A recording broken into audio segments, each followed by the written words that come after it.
Isang magandang hapon po mga kaibigan ng Biyernes.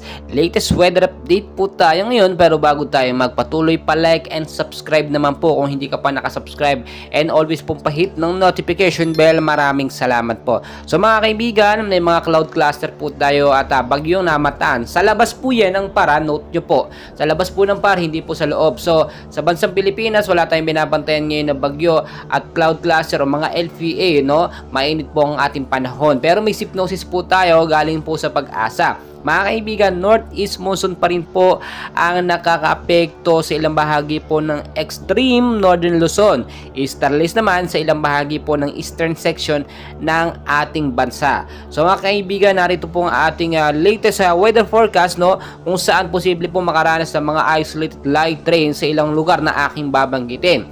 Sa area po ng Visayas, Palawan, kasama na po ang Calayan Islands at Occidental Mindoro.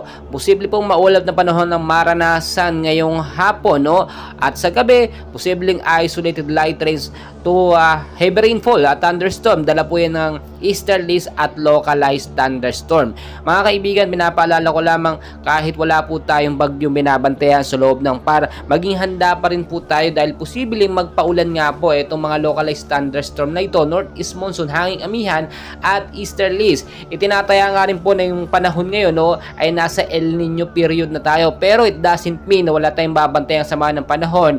Marami po sa ilang lugar sa Pilipinas gusto po magkaroon ng bahagyang pag-uulan, no, dahil sobrang init nga po. Kaya lagi kong pinapaalala, no, bago tayo umalis ng ating pabahayan, always know the weather before you go. Always po magdala ng payong, jacket, kapote. Hindi lamang po yan panlaban sa ulan, no, panlaban din po yan sa mainit na panahon. Mga kaibigan, paalala ko lamang, maging handa anumang oras sa ating sakuna. Hindi po natin masasabi anuman ang mangyari. Patuloy ko po kayong i-update, and please don't forget to like and subscribe. Maraming salamat po.